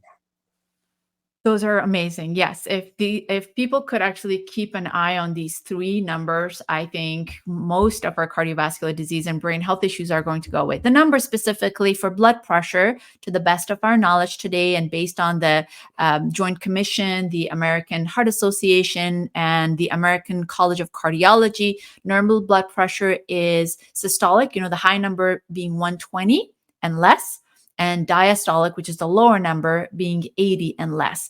Anything beyond that comes into the realm of mild, moderate, and very high or extreme hypertension, which they need to take care of. That's blood pressure. As far as LDL, or low density lipoprotein cholesterol is concerned, making sure that it is 70 milligrams per deciliter or lower is critical. Now, if somebody has high blood pressure along with high LDL, that number could definitely be lower, could be lower than 55 milligrams per deciliter and lower. That's the latest accepted number by the European Cardiology Group and the American Heart Association as well. So keeping it less than 55. As a matter of fact, is that with or without medication? Could be both. I mean, it would be great if it's without medication, but if people have a number of risk factors, say for example, it's not just LDL, but it's also blood pressure, or it's also pre-diabetes or diabetes, they need to work with their healthcare provider to continue to lower it down. And we have to be cognizant that some people have genetic factors that no matter what they do, they can't lower it, so they need medication. Absolutely, absolutely. So that's an important thing. And there's some people are concerned about lowering their LDL too much. They say there's some individuals who have their LDLs in the 30s. It's like, is that dangerous? Should I start eating more fat to actually increase it? And the answer is no. The lower LDL hasn't been associated with any disease product. We actually have systems in our brain that continues to create cholesterol. So we don't need any cholesterol or fat from the outside other than DHA to improve our brain health. That was LDL. I'm keeping it brief listening to you. And as far as sugar metabolism is concerned, hemoglobin A1C, if it actually goes beyond 5.6%, you're actually in the realm of prediabetes. So making sure that it is lower than that is critically important. And that's a number that kind of looks at your sugar levels over a span of 3 months. So it's a good indicator of how your glucose has been. I don't think healthy people need to wear a continuous glucose monitor to look at the rise and fall of their glucose levels, because physiologically, it's very normal for us when we eat a banana or a mango for our sugar levels to go down. That's supposed to happen. Those are very popular. Those are very popular right now. Those are very popular. They're getting freaked out. They are. And that's why I kind of inserted that in there, because you get to see these influencers who are saying, well, if you eat, like a little bit of fat and then you eat a banana, it's not going to rise. Don't listen to that. There's no evidence for that. Physiological rise in your glucose levels is absolutely normal after eating a high carbohydrate diet. And you don't need to wear it. The CGMs are usually for people who have, say, for example, type 1 diabetes, or they have type 2 diabetes, and they want to make sure that they keep an eye on their glucose metabolism. But for individuals who don't, hemoglobin A1C is all they need to worry about. Mm-hmm. Yeah. But I look at those 3 markers that you are looking at for optimal brain health. And I think, well, what percent of American adults have a healthy blood pressure that's, 120 over 80 or less? And what is it? Is it like 60% of Americans are on some sort of a hypertensive medication? Correct. I look at LDL. What percent without meds are under 70? I don't know many. I really don't. Exactly. I'm at 65. Yeah. And then hemoglobin A1C, the fact that we've got now close to 50% of the population that's either type 2 diabetic or pre-diabetic, they're probably not hitting those numbers either. So those, but what I like is it's so simple the way you've identified those 3 markers. Mm-hmm. But unfortunately, I don't think most Americans are sitting in a very pretty position when they look at those 3 numbers. But the empowering thing is that those are 3 numbers that we know what they are, we can follow them, and we can affect them. Mm-hmm. And just at that level, we can have profound effect on our brain health and health in general, but especially brain health. Just blood pressure management has been shown or high blood pressure has been associated with 20% or higher levels of dementia and Alzheimer's. Right. Just blood pressure. Yeah. The same thing with insulin resistance. We did a study in Haynes, the 2 of us, and looked at younger people with pre-diabetes, not even diabetes, we excluded diabetes, and they had cognitive decline. So if you address that with food, if some people who need medication, but let's say with proper food and exercise, you reduce your risk profoundly. Yeah. So I think that's not a negative thing. That's an incredible opportunity as a nation that we can change brain health and health in general. I couldn't agree more. And I was painting that kind of bleak picture because the solution is so absolutely right there at the end of your fingertips. Yes. Right. 100%. Yes. Yeah. Yes. Yeah. What's your opinion of of alcohol. Any thoughts on alcohol and brain health?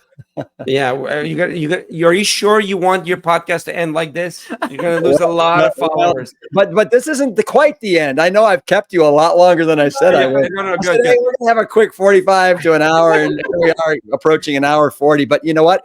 This is what I love when I talking to you guys. I just can't help myself. Thank you so much. No, so the amount of alcohol, to the best of our knowledge today, and if you get sick of that statement, there's a reason we're repeating that. It's a statement of humility of science, and the fact that if we change direction with data, that's not a weakness of science, that's a strength of science, because that's the only thing we have. Otherwise, we have to go from a sage's opinion to another sage's opinion or another influencer's opinion. So to the best of our knowledge, as far as data is shown, the amount of alcohol that's good for your brain is, drum roll, zero. Zero. Yeah. Zero. Yeah. Zero alcohol. Well, so let me ask you this. Do you guys drink at all? First of all, I don't like alcohol, but if I go to a party, I hold a glass of wine, maybe. Yeah, I just fake it. On rare occasion, we don't even fake it, but on rare occasions, wherever it's like I wine faked it a couple of times just to make sure that, friends and family don't get You upset. remember the Beverly Hills party where it was a wine and cheese party? Yeah, there you go. We don't drink wine and we don't eat cheese. So what's left? Yeah. And the party wasn't that fun either because it was, in any case. So, let's say no. Because to be honest, I can't even remember the last sip I've had. No, I okay. I never. Thank you. Listen, I'm right on board with you. I haven't had alcohol in 7 years. It's such a. I find people that avoid alcohol, their lives are enhanced. They really are. Sure. What about there seems to be a lot of noise these days regarding saunas and ice baths. Any data or science to support that we should be doing those for our brain? There is. Yes. If you're a high socioeconomic person from Finland, you should definitely have a sauna. There you go. Literally it. Yeah. Honestly, Yeah. I know that there's a lot of there's a lot of data to that to support that. There were, but if I'm not mistaken, I haven't looked at the data in the past month, but there were so many studies coming out that sauna is associated with 65% or 70% reduced risk of dementia. And some really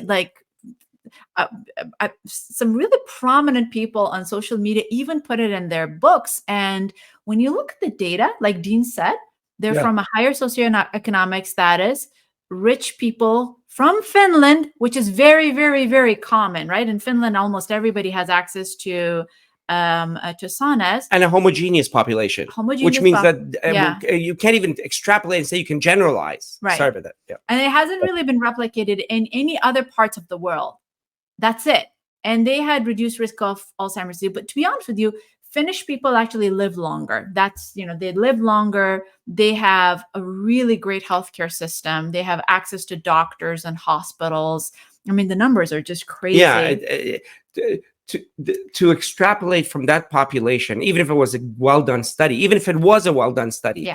it's next to impossible until you reproduce it in other populations. Right. And as far as the ice bath is concerned, again, I mean, it might feel good. It might actually wake people up, but there's really no legitimate data on long-term impacts on brain health and mental health. And there's actually some data that may be dangerous for certain populations. Yeah, it actually might even increase the chances of someone going into arrhythmia, especially people who have cardiovascular disease. It might actually be harmful for them. I've actually spoken with cardiologists who say that people can be harmed by this. So people have to be very skeptical of these. Yeah. But the question is about heuristics. The idea that putting your body under stress so that the body develops a response that is protective. There's something to that. You know what's a good way that you can do that? Push-ups. Push-ups. Yeah. But the right way. Brisk walk. A run. Bike 20 miles if you can. I mean, don't just jump to 20 miles, but push yourself.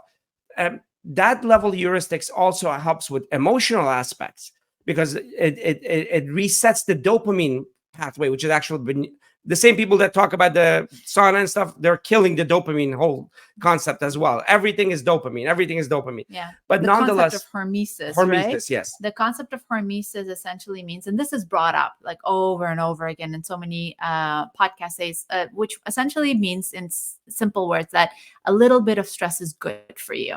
Right? Hormesis means that the body actually develops resilience if it is exposed to stress to a certain extent. And the ice baths are considered as one of them, but there are no population studies, there are no observational studies on them. And most of them are very, very, very small studies on small populations and no long-term outcomes. They just look at immediate feeling. I mean, obviously, if someone like dips in ice and comes out, they're like a little bit more awake. But like you said, you can get that from anything. Right.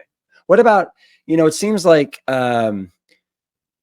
marijuana has become very, very it's been legalized now in I don't know how many states. Is there anything that you guys have come across showing that marijuana or the substances in marijuana are beneficial or not beneficial to brain health? Yeah. So let's approach this a little more complexly, because I think the idea of banning a product like that was wrong, because and to ban it even to research was wrong. Here's a chemical that actually binds to specific receptors in the brain. What an opportunity to learn about the brain and all that. So that should have been studied. The idea of things being open and legal and not, that's a very complicated political science question and philosophical question that we've had many conversations with the kids. And it's complex.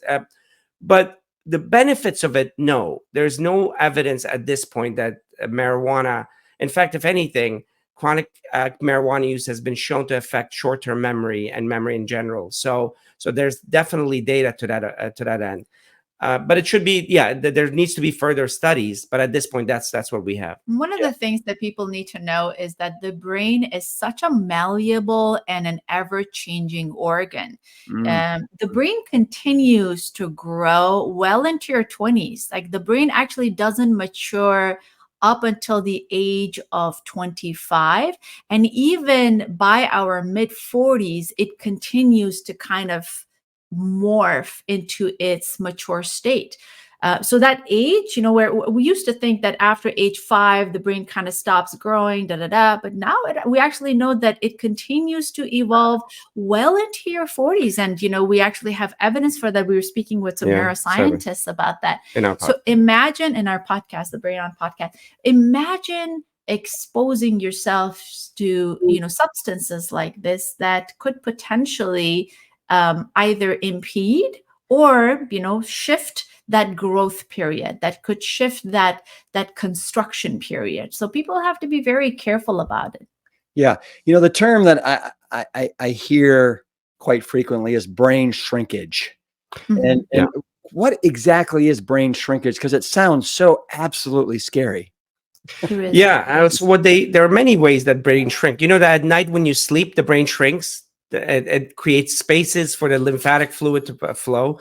But that's not what they mean. What they mean is actually cell loss, loss of neurons, especially in the temporal lobe, in the medial temporal lobe, where the memory centers are, and emotional center, the limbic system is. So there's actually cell loss and when you look on the MRI, you see that part of the brain is actually smaller.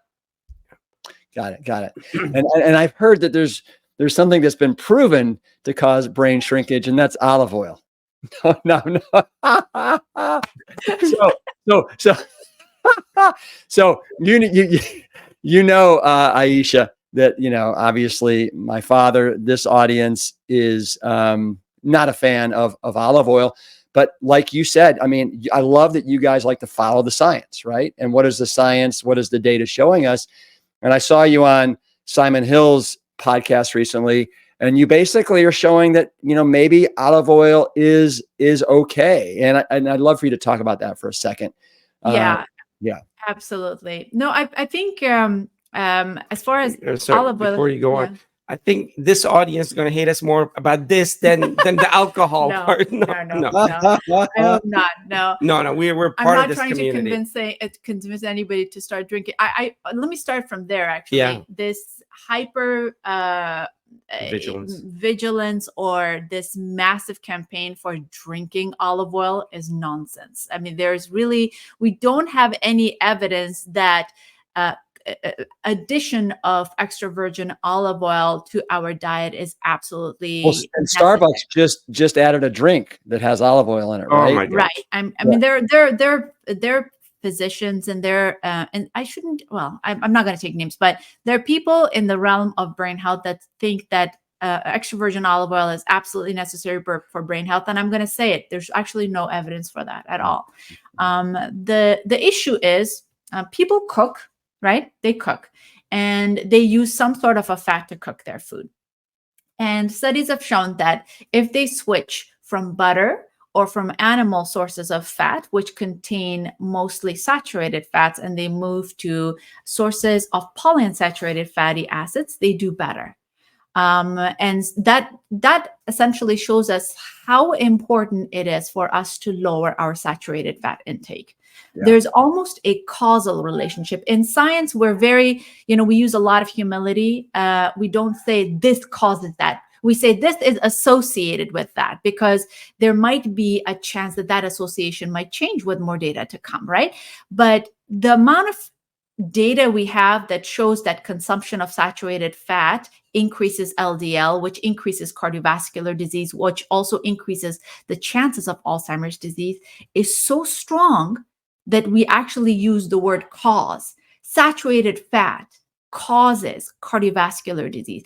Saturated fat is very, very closely linked with increased risk of strokes and Alzheimer's disease. And so reducing it is absolutely important. Now, as far as switching from butter, for example, or lard or other sources of fat, animal fat, to polyunsaturated fatty acids, actually improve those outcomes, because polyunsaturated fatty acids don't have the same kind of harm. They don't increase your LDL. Now, here's another thing that has been exaggerated: the anti-inflammatory effects of extra virgin olive oil. I think if you consume greens and if you consume olives and intact, you might actually get more anti-inflammatory products there instead of drinking extra virgin olive oil. The rest is, from our perspective, associated with energy consumption. If you are someone who does not need more calories, if you're someone who has been on the verge of developing metabolic syndrome, which is most Americans, unfortunately, we actually are suffering from this metabolic syndrome, which is obesity, high sugar levels, high LDL, high blood pressure. Most, like about 50% of the population, are either on the verge of or in the midst of metabolic syndrome. Addition of more calories is unnecessary, right? Yeah. But if somebody who's not in that category, and if they want to eat more plant-based, and if they want to enjoy their food, addition of a little bit of extra virgin olive oil may not harm them. So I hope that makes sense, kind of creating this nuanced, complex Beautiful. Picture. Absolutely. But, I obviously, I'd say, like, obviously my father's patients, right? Yes. That have heart disease, a lot of them end-stage heart disease, right? My father doesn't want them touching olive oil. I look at olive oil, you look at the nutritional facts panel, and it's 15% saturated fat. It's obviously 100% fat. And it's like, listen, if you feel like you need some of those monounsaturated fatty acids, you need some of those polyphenols, whatever, get them from olives instead of getting them from olive oil. But to your point, I absolutely see that as well. But I thought I'd have fun and ask you that question. So thanks. No, I thank you for asking. No, thank you so wonderful. much. This is one of my favorite books, Courageous Conversations. This has to be, we have to have those courageous conversations. Otherwise, we get into our silos, and then we'll find data. So this is wonderful. Thank you so much. One of the things that we see is when we go to communities, we tell them the optimal diet is this, and the optimal diet is whole food plant-based. And these are communities where the only food that's most prevalent is because there are fast foods everywhere. Kentucky Fried Chicken, Pizza Hut, you name it, all of these. And to go from that kind of environment to no salt, no sugar, no fat, no meat, no cheese, no butter, no fish, no Little bugs. and then it's going to be no Sherzai. So it's not that we don't compromise the science. At the beginning, we say that this is the science. The science says whole food, plant-based, all of these things. But if you're going to compromise, I'll tell you very transparently, we are whole food plant-based because of ethics first, environment, and then health. As it happens, it's perfectly aligned. But even the people that we first started because of animal rights because we say that for a certain population, if you're going to eat fish, absolutely, that the data against fish is not there. To be honest, we think there's poisons, we think there's microplastics, but data is not there. But it shouldn't be the last stage. It should be the next stage should be plant-based, and it makes us difficult because we know that we're destroying the oceans, and by 2045 and all of that stuff. Yeah. We're very versed in this, what we're doing to the oceans and destroying them. But we really have to take the communities and into perspective with staying true to science. Always, this is a reality. Here you are, and your steps are very small steps that are doable for you. And if we don't do that, we're always going to be talking to ourselves in our own silos. Yeah, it's an ever-growing silo, but it's growing so slowly that the planetary change will catch up faster. Yeah. That's great. Have you guys eaten anything yet today? You're not doing intermittent fasting or anything like that, are you? No. I had a big bowl of oatmeal with blueberries in the morning. Both of us, yes. Oh, and so do you use Bob's Red Mill extra thick oats? What brand do you use? Yes, that is my favorite, I have to say. The extra thick one, and I like the texture, and I don't like it mushy. I like chewing it. And I add a little bit of soy milk and some blueberries. I like the tiny little, the wild blueberries from Trader Joe's. They're delicious. They're nice. So do you prefer, well, do you like steel cut oatmeal then? Because that's got a little bit more of a, Yeah, I do. Dean loves that. Yeah. Dean loves steel cuts. I like rolled oats. So it depends. If I make some for him, and then I have his, and then I make some for me some of the days, and then we just kind of like go back and forth between steel cut oats and rolled oats. Yeah. And the kids love those. Yeah, the kids love them. That's our breakfast every morning. Yeah. Did you hear that Bob Moore, from Bob's Red Mill, passed away over the weekend? Oh, I didn't know that. Oh my God. I think he was 90 or 92, something like that. Oh, my goodness. Quite a man. And he really did, created quite a company. Sure did. Yeah. We're grateful to him. Yes. Exactly. Oh, wow. What do you got on the menu for lunch? Anything? Goodness. I think it's a burrito. Yeah. It's a burrito. It's like some tofu with like tons of veggies, some brown rice wrapped in a whole wheat tortilla. It's amazing. Yes. And who does most of the cooking in the household? So I try to be the sous chef. If I'm not injuring myself, I definitely do all the washing the dishes. He does. I do all the dishwashing. I do all the cleaning the kitchen, mopping, everything. Yeah. He does that. And then I do some of the sous chef cutting and stuff. I'm getting better at it, but she does a lot of the cooking, and she loves it, and she's amazing at it. She's amazing. Yeah. Well, I know when I was there, you had all kinds of dishes for us, and it was so pleasant. It was so healthy. You guys, thank you for your time today. I really appreciate the catch up. I hope to see you guys soon.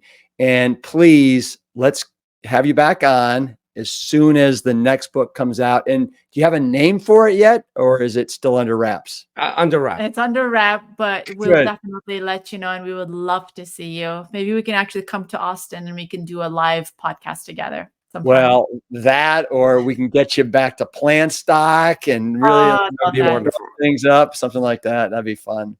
That'd be great. Thank you for everything you do, Rep. We really appreciate you, and we love you and the family very much. Thank you. Right back at you. And I want you to know, the almost 2 hours that we've been together, I can actually feel my brain, my hippocampus starting to get larger. Boy, I love it. I love hanging out with you guys. We feel the same too. Thank you very much. Thank you for having us. Hey, give me a virtual Plant Strong fist bump on the way out. There it is. Love you. Bye-bye. The Sherzais recently launched a new podcast called Your Brain On, where they give neuroscience tips and advice about your brain on, well, everything. Alcohol, exercise, sleep, ADHD, sugar love, and a lot more.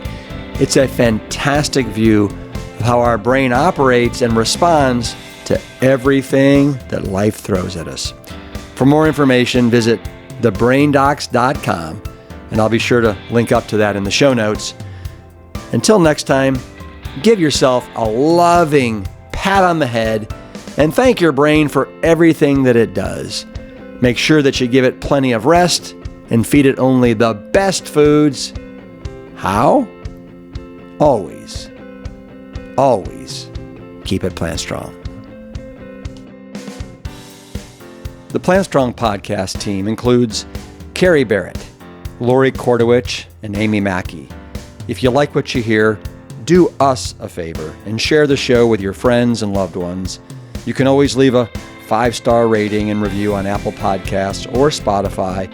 And while you're there, make sure to hit that follow button so that you never miss an episode. As always, this and every episode is dedicated to my parents, Dr. Caldwell B. Esselstyn Jr. and Ann Cryle Esselstyn. Thanks so much for listening.